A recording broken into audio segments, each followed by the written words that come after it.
All right, we're spooling things up here. Let's make sure that we are live on all the social media. There we go. All right, ladies and gents, welcome to the Friday Edge live Q&A. We do this every week.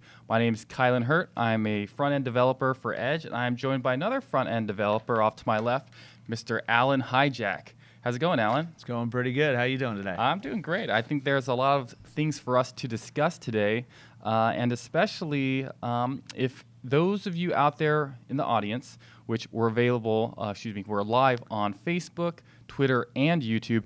If you guys have any questions or comments that you want to throw our way and to the rest of our Edge team, please go ahead and throw them our way. We will try to respond live and on the air. So where should we get started today, Alan? I think, well, first things first, for those of you who don't know, we did have a release that came out last week. So if you have not updated your Edge wallet, which is available on iOS and Android, go ahead and update it. Yeah, this one has a lot of updates, a lot of upgrades, a lot of improvements. Perhaps the most prominent is that it is quite a bit more performant. So if at any point you felt like your wallet was going a little slow, it should be going quite a bit faster now. Yeah. So where do you want? Go ahead. I was just gonna say lots of plumbing upgrades in the last release. So not a whole lot on the visual end, but some really cool stuff under the hood that non-geeks wouldn't really care about. Yeah, so. For sure. And yeah, this is one where some of the upgrades we've been working on for quite a while. So if you have any issues with it, let us know. Obviously, we are very, how would I say it, responsive. So if you're seeing any bugs or anything that seems off, definitely let us know so that we can fix that as quickly as possible. We iterate pretty quickly, so whenever there's an issue, we try to make sure we have a, how would I say it, that we have a fix out as quickly as possible.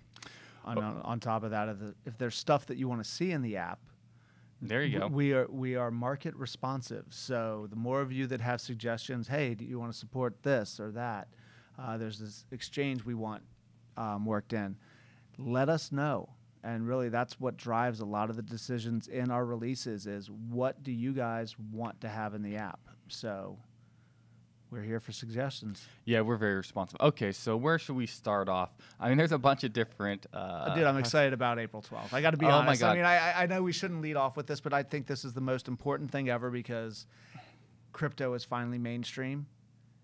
Friday, April 12th. Get your tickets now because it's going to sell out. It's going to be bigger than Star Wars. We're talking about crypto, the motion picture. It gets everything about cryptocurrencies absolutely 100% correct. And, I mean, you can tell I'm being sarcastic. It is so... The trailer is so wrong. It's so wrong. This is a bull signal, though, right? Yeah. We're going mainstream. Crypto actually has its own movies made about it now, right? So, you know... what is it? No, April 12th. A young agent is tasked with investigating a tangled web of corruption and fraud in New York, starring Kurt Russell and Alexis Bledel. In a world. So for those of you in a world where crypto rules everything. Yeah, so for those of you who haven't checked it out, please just look up, search like crypto trailer, and there's a new movie coming out that just looks like absolute crap. On. No, it looks terrible. It's a popcorn movie, but if you're going to get any insight or if all of a sudden you think that you're going to understand cryptocurrency, that's not the right venue. But the one thing from the trailer, dude, and this just absolutely killed me. There's like there's two cutaways of screens, and you know, being a programmer, there's a few things that you know when you're seeing the screen graphics and God, it's like the Matrix. Yeah, I'm hacking into the mainframe. And then they flash the alert, you know, hacker alert. Like, dude, seriously, no. That and then the folder structure. This anti-money laundering agent is looking at the crooks. You know, they have ties to the Russian mafia. Yeah, they've got ties to the Russian mafia. Of course, it's the Russians, right? And there's a folder named Bitcoin Payouts and another folder that says kickbacks. And I mean, come on, stop. Well, everyone knows that kickbacks, you're supposed to leave it into the not kickbacks folder. That's how I have it labeled on my laptop. Yeah, exactly. Just make it that much easier for. but it should be fun. I highly recommend catching this flick on a free streaming service. Yeah, pirate it. I mean, I would never tell you to pirate it, but that would be the crypto thing to do, wouldn't it? It would be, and put it up on the blockchain. The irony is that cryptocurrency has so much like crazy stuff going on that like, why do you even need to make a fictional story? Because if you just go find something that's real, you'll find stuff that's way more compelling, way more dramatic. Which leads us into modern day drama. Let's jump to Mark. Oh, you wanna okay. I'm bouncing. We have a list. Yeah, we do have to get through a bunch of stuff, and it's in order. And I don't feel like being in order today. So Siskel and Ebert. I mean, Kylan and Alan give crypto before we've even seen it. Give thumbs up, thumbs down. Yeah. From a crypto standpoint, thumbs down. From an action, and it has Snake Plissken as a farmer now. So I mean, boy, man, he must have hit hard times or something. That is an I need cash movie. Okay. One last thing on the whole media. Like, if you really want to get an actual insightful look, if you're a complete newbie and it's like, what's all this crypto stuff, and want it explained in 30 minutes in a slightly comical but pretty accurate way, watch the John Oliver thing from several months ago. Oh, yeah. That, going back to it, it's hilarious, but it kind of reflects the industry. But, there you all go. Right, so now, off of the media and back to real world drama. Let's move on. So there's a couple. I might as well go in order. So first things first. Looks like for those of you who use exchanges a lot, USDT Tether has been one way that people. How would I say it? They use that as essentially a stable coin, a currency that's pegged to $1. And everyone's been talking about, well, it's fine as long as it's backed by the same amount of US dollars. And now it's come out that kind of officially, right, from the people who are actually maintaining the token, that Tether is not 100% backed by the corresponding amount of US dollars.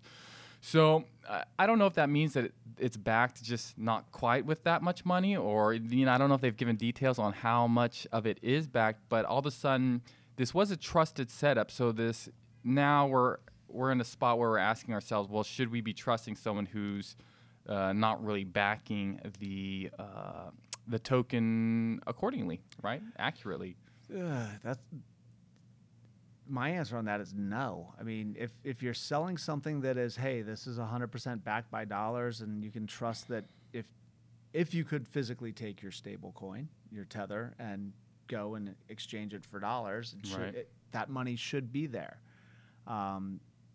So to say, well, we're kind of backed. It's kind of backed, yeah.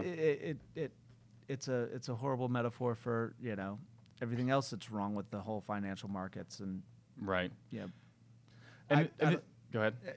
As somebody coming into this, if I was thinking, okay, I've got this thing, it's stable. Well, no, it's not. And I don't want to bash anybody, but I wouldn't put any money in it. I mean, that just doesn't. It's not doing what it says it does. And there's enough stuff out there that actually does what it says it's going to do, that taking that kind of a risk just doesn't seem like a good thing to me. Yeah, and unfortunately, a big part of the whole U.S. dollar Tether thing is that, there is trust involved. Once trust, now that the fact that they're saying, okay, it may not be 100% backed, that if that actually does start to lose trust, then that could cause issues with the actual price of Tether, and then everything can kind of avalanche. The next thing you know, people have money in a token that everyone considers worthless, and people could lose a lot of money. And this comes at a time when there are more sophisticated sorts of stable coins. We actually had a meetup this past Wednesday where Steve Klebanoff, who works for 0x, he's one of the developers there, he gave a presentation talking about DAI, right? So they're this MakerDAO sort of Ethereum-based stable coin, which is a little complex, but it uses actual kind of code for the most part in order to create a stable coin. So now we have this thing where we have kind of this old-fashioned stable coin like Tether, where it's supposed to be backed, you're supposed to trust someone, versus more trustless or less trustful versions like DAI. So stablecoins are becoming more and more ubiquitous. More and more people are using them. And it's kind of cool now because they're actually starting to compete to a certain extent, right? So if someone has their stablecoin that's not backed by anything, now there are other options, right?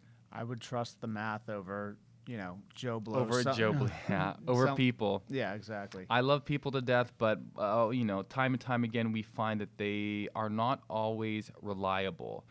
So real quick, we do have a quick comment I saw from, Slack Evans on Twitter. He says he's already noticed that the app is much faster. That's good. That's what we want to hear.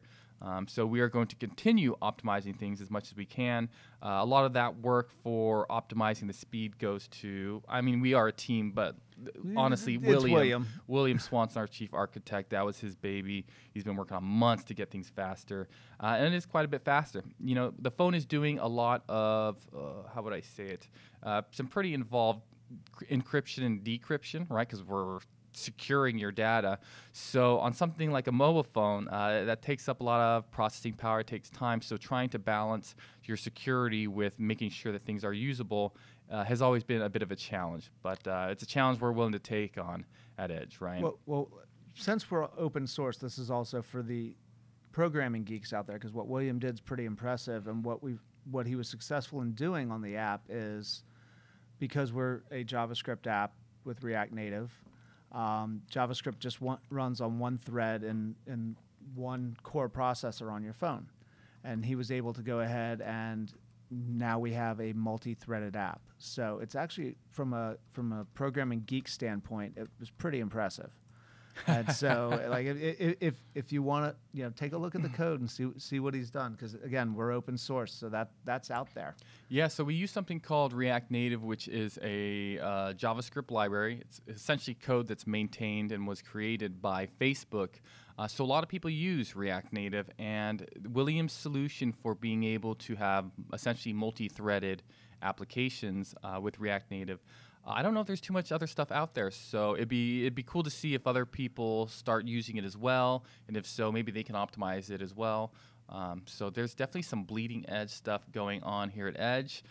A lot of it I'm not working on, as much as I'd like to pretend that the stuff I'm doing is bleeding edge, but the stuff I'm contributing in my own sort of way. The stuff you're working on is very important. We have a very small team, and really we don't. Everyone is special and important in their own way, and we don't tend to waste cycles. Yeah. So okay, let's see here. So I like this one. Bitcoin ATM allows cash outs with 0 confirmations. So somewhere up in Calgary, there's an organization, a company that's been operating an ATM service, Bitcoin ATM service. Specifically, we're talking about Bitcoin, right? So they were allowing 0 confirmation. So you could, send your Bitcoin, cash out. As soon as they saw the transaction, it's in the mempool. It hasn't been confirmed yet. They say, okay, it's good to go. Here's your cash. Well, someone was able to figure out that that's what was going on, and Bitcoin has something called replace by fee, where you can send someone a transaction, and before it gets confirmed, if you send another transaction with a higher fee, then that higher fee transaction can get processed first, and if you take out all your money with the second transaction, then the first transaction, even though it's in the mempool and this ATM equipment will accept it, once it actually tries to go through, it'll realize there's no money there. But by that time, the scammers had already pulled out the cash. So it looks like they were able to get around $200,000 worth of maybe it's Canadian dollars. I don't know what the conversion rate is. I don't get that. Every Canadian I've met, they're so nice. I don't see them doing that. It must have been I'm not going to say it's a foreigner, but there you go. Even the ATMs are nicer. No fees here. There you go. Have a double spend. Yeah. Wow. That's scary. Yeah, and I know these ATM operators, a lot of them, it's still early, so they're not making a ton of money just yet. So for them to lose $200,000, first of all, a bunch of pie on their face, right? Egg on their face. It's embarrassing. But second of all, that's gonna be, that's a few people's salary, right? So that's no paltry. It's no paltry amount. It's no small amount. No, it's not. Well, to those of you up in Calgary, I'm not encouraging you to do that sort of stuff. If you know that there's a vulnerability and you want to be a nice person, go ahead and let the team operating the ATM know that there's that vulnerability. Now, the interesting thing is that some other currencies would probably not be able to do that. Probably not be able to do this. For starters, if they have faster confirmation times, then it'll be harder for the scammers to do it. So I know like Grin has 1 minute blocks. I think Monero has like 2.5 minute blocks. So when you have these long 10-minute waiting times for confirmations on Bitcoin. Well, and that's one of the things that makes the whole concept of Bitcoin ATMs a little bit like, if you're going to wait for the confirmation, you know, ATMs are supposed to be convenient, and standing there in front of it waiting 10 minutes and then, okay, now I'm going to get my money. Yeah. Or when it was at the peak, you know, last year when confirmation times were just taking forever. Days. I mean, the whole ATM easy thing was out the window. So that's that's areas of development that I'm excited to see as we go further into the future. The faster and faster and faster we get transaction times to make crypto be more mainstream. So maybe Crypto 2 will be a more accurate movie. How much do you want to bet that in the movies crypto will go like faster? It'll be more. Oh, it's going to be instantaneous. We can't trace this person. It's like, dude, with Bitcoin you can trace things actually pretty easy. You know? Yeah, as soon as you know where one transaction lands, I mean, come on. Once they're like, oh my god, we're able to trace the transaction. I'm just gonna sit there and I'm like, well, then why didn't these idiots use Monero or something? bunch of amateurs. A quote from the trailer. Amateurs. No phone, no email, just millions of dollars in cryptocurrency. Just millions of dollars. Yeah, I mean, there's so much dramatic stuff. Please watch the trailer. It'll make your day. It's Friday. Get a good laugh. There you go. Okay, so what else we got here? Mark Karpellis. Man, is that a name that you just wish you would not see anymore? Let me tell you. So for those of you who don't know what Mt. Gox is, it was Magic the Gathering online exchange. And back in the day, they decided they'd start allowing Bitcoin, people buy and sell Bitcoin with US dollars or with fiat money in general. And I think they were based in Japan, and it was run by a man by the name of Mark Karpellis. And it was one of the biggest it was the fiascos. biggest. It was also one of the biggest at the time, because that was right when I first got into it. Oh, it was the biggest exchange at the time.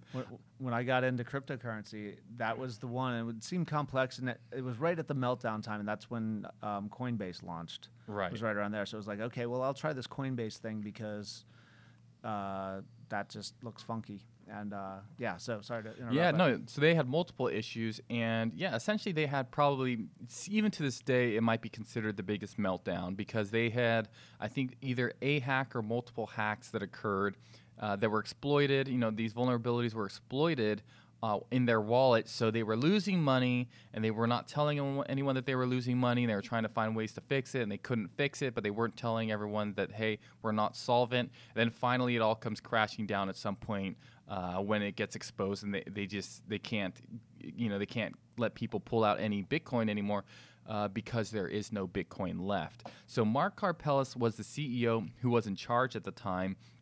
And there's been a trial since then because everyone's trying to figure out what the heck happened. There's still a lot of question marks. Well, it's a lot of people lost a lot of money. There needs to be accountability. Yeah, I know people personally who lost over $1 million, or at least now it would be worth $1 million. And that's the question. Back then it was 10. It was $10, right? Yeah. So there's this big question of, okay, what the people who had money in there, are they going to get any money back? If so, where's it going to come from? And are you going to give them the same amount of Bitcoin back, or is it going to be in US dollars? All sorts of questions. But the CEO, the man who was CEO at the time, has been on trial, and it looks like he has escaped, I think, most of the charges. The one charge that he was found guilty on was guilty of manipulating exchange data, and that most likely was him cooking the books, making it look like they were not losing money from the hack when in fact they were. So his sentence, it looks like it's something where he can have a couple of years in prison, but he'll only see the inside of a prison cell if he doesn't behave himself for 4 years or so. So it's a suspended sentence. If he has good behavior for 4 years, then he won't be serving any prison time at all. Well, I mean, that's more than he would have gotten in the U.S., where we look at financial crimes of a scale like that, and the person usually, gets a board seat on another company. In a suite, what's it called? What's the deal where you leave, where they send you off with some money? A golden parachute, and then, yeah, you just, you say I'm sorry, and you move on, because nothing happens or is enforced here. But we're not going to go down that rabbit hole today. Yeah. So it does kind of beg the question. So Mark Karpellis, sometimes you have these early pioneer CEOs, and they get in trouble. And then sometimes they enter back into the industry, and there's kind of that question of, okay, does this, if he starts another, how would I say it? If he starts another company, do you think it's tainted? Would it be something where you'd consider actually using their no, their not product? at all. And so this is tough. Where you know, do people deserve a second chance? Is this guy, you know, is what? Do you want to give him a second chance with your money? Yeah, exactly. Like, did what happen at a point because this was so new, and the way they handled the vulnerabilities, I think, was the wrong way to do it. And is the guy just inept? And if he's inept, are you going to trust him again? And if he's not inept, is he a crook? So, like, you know, at what point, like, he should just go back to trading Magic the Gathering type of stuff and not deal with real Maybe world work money. his way back up. Yeah, I mean, you started off with a card game, and then you went. I don't know. So, I wouldn't. I wouldn't think he would have much credibility in a space, and I don't know from like raising money for a startup if investors would be like, oh yeah, that's the guy I want to back. Yeah. So, and that I could be being overly harsh. So, Mark, I don't know you. This is sensitive times, and people get upset. So, I'm sorry if I've hurt your feeling. Hey, Mark, screw you for lying to your investors. That's what I have to say about it. I'll let him be nice. There we go. Now we have the balance. There you go. There you go. Now we're a real cable news talk show. We're providing fair and fair and balanced crypto news. Good cop, bad cop. Yes. There we go. So yeah, it is kind of funny because with cryptocurrency, some of these early pioneers that end up in prison or jail, sometimes you're like, okay, it depends what they go for. If they're lying to investors, and you're like, okay, screw this guy. Someone like Charlie Shrem, who was operating BitInstant, did something kind of similar to what Mt. Gox was doing. He wasn't lying to investors, but he got in trouble for telling someone how to launder money with Bitcoin, which is what everyone was doing anyway, but he got caught actually kind of encouraging it. Don't write the instruction manual. There you go. And don't follow the advice in the movie Crypto, because that is not the way to launder money. There you go. Not that I know, but I just know that movie's wrong. I'm trying to think of some other ones. Obviously, Ross Ulbricht is the big one, the Silk Road, right? He was operating the Silk Road. He was the Dread Pirate Roberts, allegedly. Well, no, he said he was. There's just a question whether there was more than one person doing it. I actually read a book about that was, I thought it was good, but in retrospect, the people involved said it was not very accurate. So I can't really encourage anyone to read the book, but that's the sort of story that I think probably needs like its actual movie. Yeah, that's far more interesting than the made up stuff. So it's like Blow. It would be like watching Blow, but with like cryptocurrency involved, right? Yeah. I think it could be fun. So, all right, Hollywood, what else we got here? There's your notes, Hollywood. That's the movie. There you go. So, speaking of locking these kind of people up, so when we find the guy that faked his death with all the passwords, not too long ago. Oh yeah, he should get locked up then too, right? Yeah, if they can find him, right? He's not dead. He's not dead. Yeah, didn't they say they looked in his wallet and it was empty? Well, they lost the password. Well, somehow they were able to get into it, and then it turns out there's nothing in there. Yeah, gone and vanished. See, another movie just waiting to happen. You don't know what the ending of that one is. Maybe he ends up actually dead, and then the real money's gone. Who knows? What do you think? Got anything else today? Not a whole lot. Actually, if anyone knows of any places in the San Diego area that are taking cryptocurrency on St. Patrick's Day, put those in the comments. Taking cryptocurrency on St. Patrick's Day. There you go. Use your own little leprechaun coin. Exactly. Right. Leprechaun coin. We should do something that it's only spendable on St. Patrick's Day. Only spendable on St. Patrick's Day. There you go. Oh, that also reminds me, if you guys are, God, what is it? Crypto 2049 or Bitcoin 2049? I think it's out, is that Hong Kong? That's where Paul's at. So I know it was funny, actually. I saw Kenny Bosak. Some of you guys might know who that is. He was looking, he went there, and I don't think he had a place to stay. And the next thing you know, I see a tweet. He's like, hey, special thanks to, all these people, and Paul Pay for letting me stay in his room. But, hey, that's how we treat our ambassadors. Kenny's been an asset to the community. He's helped, how would I say, onboard people to using Edge Wallet. So if we see you out and about the conferences and you need a little help, we'll probably try our best to help. I'm not saying I'll let you sleep in my room, but, maybe someone else will. Paul will. There you go. That's how we roll. We take care of our friends and our community. Okay, I think that's about it for today. Anything else? Nah, it's just good to be back, do the show with you, which we haven't done before, I don't think. Yeah, this is our first time. We've had fun. So I think you know what, I'm back in town at the last week of April. So that Friday before the weekend of the 30th or whatever it is, we should do this again. Yeah, I'm down to do it again. It's always a pleasure having Alan on. He's not around that much. He's usually in Nassau, chilling, scuba diving, snorkeling, partying. I don't know.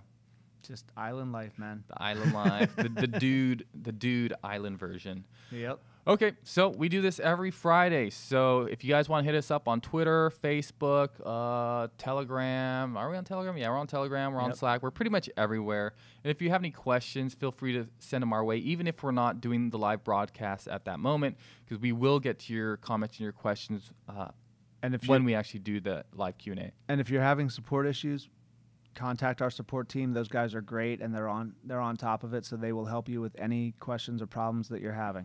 Yeah, literally in this industry, pretty much no one has like tech support. We're one of the few that actually does, and we actually have people who will follow with you all the way until your issue is solved, assuming it's solvable, right? So I guess that's it. Until next time, guys, don't forget, your keys, your coins. Oh, that's good.